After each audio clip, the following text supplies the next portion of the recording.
I was one of the people responsible for getting Rainier off the ground. So you guys are here like 11 months into our new venture, and so we started from basically a brand new business, getting that thing off the ground. The owners of Rainier Metal Works, they're visionaries and they're super innovative, and because of that innovation, they saw a need for a sheet metal shop in our industry, and they didn't want to just have an internal one. Day one was a lot of fun. There was so much support, and we had a handful of jobs already lined up, and there was a couple guys that were jockeying for position to see who could get in the door first. We were able to get everybody onboarded, and we had our first customer pulling their will call at 7:30. We started at 5, and 2 hours later, we had our first customer with product in the hand. We were prepared to jump on whatever order came through the door. And the mindset that we have around that customer service, when we get an offering or we get an ask, we've got to come up with a game plan pretty quick. Because we're a startup, we had some challenges in the beginning. We had to build our credit, we had to get terms. Our material buying was so high when I joined that it was unsustainable. We were doing 3 orders a week. We were doing just small little jobs here and there, and then Kirk went out and started selling and selling and selling, and started getting other companies to come through and try us, and they were taking bids, and then we'd eventually get one here, and they would try us, and they liked it, and then we get another one, they try it, they liked it, and they just keep coming and coming and coming.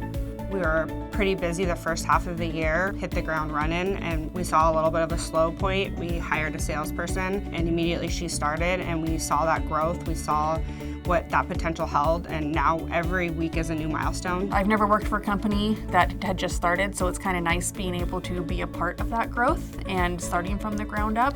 Reaction to the market has been very supportive. The people we put in place to lead this organization have a reputation for customer service, have a reputation for being really creative in how they come up with solutions for the problems and the situations that our clients come across. We want to get people that want to be here. We want to make sure that people are pulling for each other, that we're considering ourselves a team. A lot of people talk about team, about family and all that, but it's different for us in that I know our guys, our guys played football together.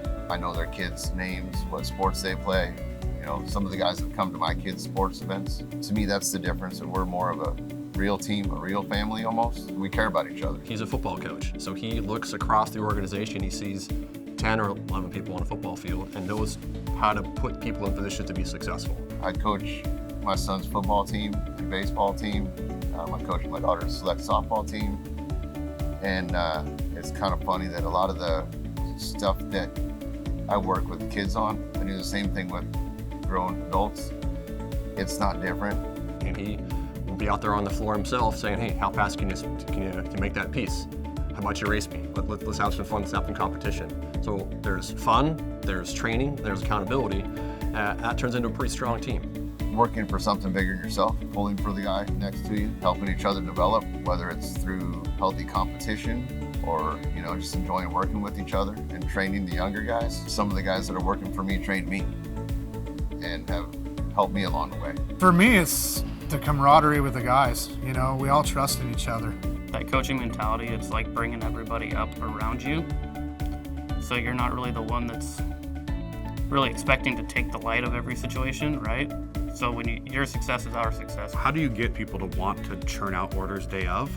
They can't do it if it's like a meeting, right? They have to want to do it. They have to want to work here. They have to have fun, right? The fact that you see at breaks, like if you were out there at break, they're playing ping pong, they're playing cornhole. It's a team. It's like a real team. And I think that's super important. To build our customer base, how we have built it is by the quick turn stuff. There's quite a few smaller jobs that we get that Tala will let us know, like, hey, it needs to be done by the end of the day, which means we need to have it done within the hour. And yeah, we get quite a bit of stuff like that. Those are my favorite kind of things to do. The team loves that. They never want to let the client down, and I think that's what differentiates it, right? You can view it one of two ways. You can say, well, this is a pain in the butt, and I don't really want to have to deal with this, or you can view it as an opportunity to provide that awesome experience for our client. And they know that 1 or 2 quick hit fitting saves the day. We can have truckloads of duct work that was fantastic, but when you get that guy what they need within hours or minutes or next day, it makes the difference in the job, and then they know they can count on you and they know who to call. As they're coming in, Talo already has a good understanding of what we have projected, to finish. So it's kind of just fitting them in the slot, man. We're just working your way through. Talo makes it a point to really not say no ever. So if we can find a way to do it, we're gonna do it for you. It's an audible, almost hour by hour. We'll have our initial plan, and then somebody needs a quick makeup fitting or discuss on a VE project. So there's a lot of moving parts, a lot of conversations. We work really well together as a team. We're all solution-based, so we all handle things different. But the one thing that I have really appreciated working so closely with Kirk and Talo especially is that we don't dwell on problems. We're a new business. Growing pains are gonna happen, but we try to fix those problems right away. They totally are focused on what that customer impact and that experience is. And it's really fun to watch as you start to see the dots appear, and you want to make sure that these guys have the vision. Not only have they already seen it, they've connected it and completed it. It develops our relationship with the customer, and then we're seeing bigger orders because of those quick turn stuff. Going out to the shop, watching the guys work and put things together, it's amazing. It's like my favorite part of the job is watching them. And then I go out to job sites too, and I get to see companies that we're selling our ductwork to put it into action. So it's really cool. Quality products, like that's what's gonna get us separated from other companies that do similar things, is putting out something quality, making it easier on the installer. That's what's gonna get the call back more than anything else. I think the other thing has been to focus on the customer experience.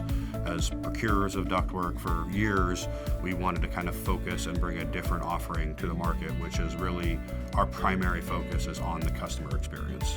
We're really embracing new forms of technology, and we're excited about changing some conventional methods into some things that don't quite exist yet. So we're hoping to get into more R&D here in the near future. SMACNA is, it's the cornerstone of what we do, and it's the community that we're a part of. And so us as a new member, we're excited to attend a lot more events. The latest SMACNA construction standards for the 4th edition has been integral in how we fabricate. We want to provide the best products. And to do that, you have to do things a little bit differently than you did yesterday. So the idea of motivating your team and challenging them on, hey, what can you do better, makes them want to figure out a different way. So that's, to my mind, a little bit of personal growth of how do I challenge myself to do something better today than I did yesterday. I think trying to create a real culture of how we treat people, and people first, right? That's the number one thing, right? Put our people first, our clients first, and the business will kind of take care of itself. You can buy all kinds of equipment, but if you don't have the people behind it, it's absolutely meaningless. And we are so fortunate to have the team that can make the difference for us.